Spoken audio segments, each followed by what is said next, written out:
Imagine a typical evening in a small, peaceful town. The sun is setting and the bustle of the day is winding down.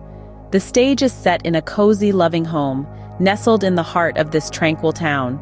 The rhythm of life here is like a gentle heartbeat, unhurried and serene. In this home, the evening routine is a comforting melody that plays out with the precision of a well-tuned orchestra. The parents, the maestro and maestra of this domestic symphony, are in the kitchen. The clatter of pots and pans, the sizzle of a pan, the soft hum of conversation between them, all set the tone for a harmonious evening. They move through their tasks with the ease of long practice, each step a testament to their shared life. Upstairs, the soft laughter and playful chatter of their little girl echo down the hallway. Her room, a world of imagination and joy, is her kingdom. Her toys, her loyal subjects. Here she reigns supreme. Her laughter, the sweetest music in her parents' world. Her games, though unseen by adult eyes, are as real to her as the setting sun outside her window. The house, suffused with the warmth of a family's love, is a sanctuary against the encroaching twilight. The aroma of dinner wafts through the rooms, a fragrant promise of the meal to come. The light from the kitchen spills out, casting a soft glow that dances against the gathering shadows. The evening routine, as familiar as an old lullaby, continues to play out. It is in these mundane moments that the heart of a home truly beats. It is a simple melody, but one that sings of love, comfort, and security.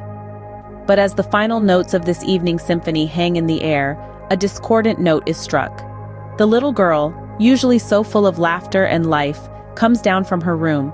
Her face, usually alight with childish joy, is ashen. The comforting rhythm of the evening routine falters, a chilling silence falling over the house. As the aroma of dinner fills the house, the little girl descends from her room, her face ashen. The girl approaches her parents, her eyes wide and serious. An air of innocence yet intensity surrounds her as she steps forward. Her small voice cuts through the normal humdrum of the evening routine, stopping her parents dead in their tracks. There's something different about her. Something that makes the hair on the back of their necks stand up. It's not fear, not exactly, but a sense of unease that creeps up on them, a chill that travels down their spines. "What's wrong, sweetie?" the mother asks, her voice laced with concern. The father, silent, watches their daughter with a puzzled expression. His eyes search hers, trying to decipher what's happening in that imaginative little mind. "Can you hear it breathing?" "I can." The words tumble out of her mouth, clear and certain. The room falls silent. The only sound is the ticking of the clock on the wall and the distant hum of the refrigerator. The parents exchange a look, confusion etched on their faces. Breathing? What could she possibly be talking about? Is it the wind outside rustling through the trees? Or perhaps the old house settling, its wooden bones creaking with age? The father chuckles, ruffling the girl's hair. "Oh, you and your stories," he says, attributing her words to the wild imagination of a child. The mother, although equally baffled, smiles at her daughter's creativity, reminding herself of the countless nights filled with fairy tales and mythical creatures. They dismiss the girl's question, brushing it off as just another figment of her imagination. After all, what else could it be? They are a normal family, in a normal house, on a normal evening. Nothing out of the ordinary, nothing to be afraid of. "Let's get you ready for bed," the mother says, leading the girl back upstairs. And so the evening routine resumes, the unsettling question fading into the background. Little did they know the night had more in store for them. The night grows darker, the house quieter. The parents, shaken by their daughter's words, tuck her into bed. They whisper assurances to her that there's nothing to fear, that the house is safe and secure. They kiss her forehead, turn off the light, and leave, leaving only a sliver of light from the hallway to comfort her. As they descend the staircase, the familiar creaking of the old wooden steps is somehow more ominous tonight. The house, once a haven of warmth and love, now seems to hold an unsettling sense of dread. The echo of their daughter's words hangs in the air, making the shadows seem a little deeper, a little darker. In the deafening silence of the night, a sound begins to emerge. It's soft at first, almost imperceptible, a slow, rhythmic sound, like the heavy breath of a sleeping giant. It's not coming from any particular direction. Instead, it seems to permeate the very walls of the house, echoing through the halls and stairwells. Suddenly, a thud from the living room. A book has fallen off a shelf. The parents exchange a glance, their hearts pounding. They rush to the room, finding the book on the floor and the shelf undisturbed. As they stand there, puzzled and fearful, a door creaks open upstairs. The sound is jarring against the silence, sending a shiver down their spines. Every creak of the house, every whisper of the wind, every shadow cast by the moonlight now seems to hold a sinister intent. The house isn't just quiet, it's eerily silent, as if holding its breath, waiting. The parents can't shake off the feeling of being watched, of an unseen presence lurking in the darkness. As they stand there in the heart of their home, the heavy breathing becomes louder, more pronounced. It's as if the house itself is alive, breathing with them, watching them. The parents look at each other, fear creeping into their hearts. Opening. The parents decide to investigate, to put their own minds at ease. Their hearts are pounding, their minds buzzing with 1,000 questions, but they know they must face whatever is causing their daughter's distress. They begin a room-by-room sweep of their home. Their eyes, wide with fear, scan every inch of each room. Behind the curtains, under the beds, in the closets, they look everywhere, but find nothing. The house is as it always has been, familiar and seemingly safe. Yet the chilling words of their daughter echo in their minds, making the mundane feel menacing. The strange sounds continue, unfazed by their search.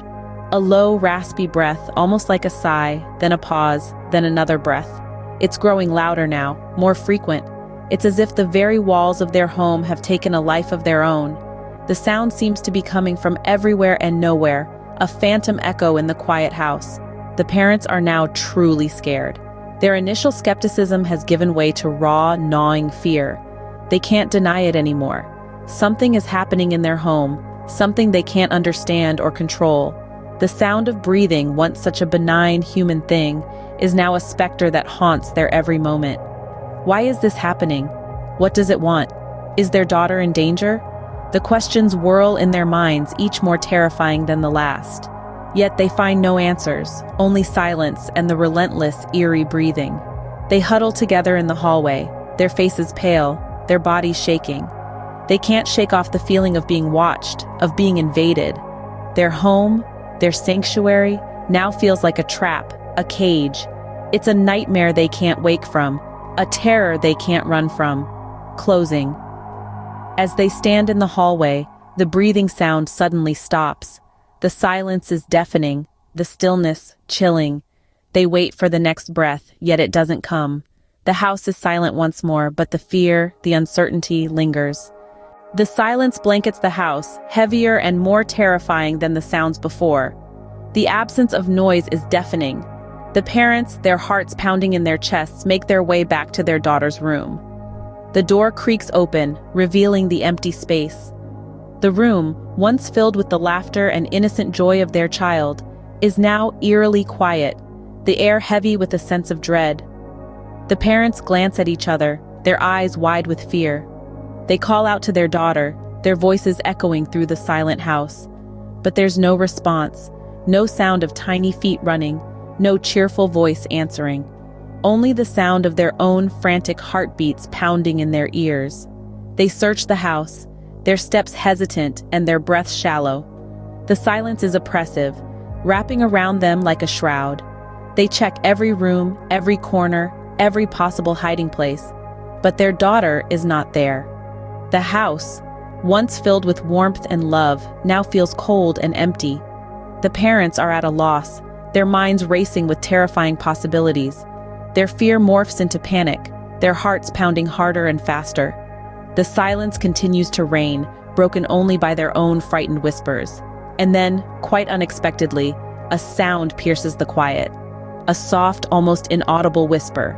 It's their daughter's voice. It's distant, as if coming from somewhere deep within the house. They strain their ears, their breaths held in anticipation. "It's okay," the voice says, a strange calmness in its tone. "It just wanted to play." The parents exchange terrified glances, their hearts sinking. But the voice doesn't stop.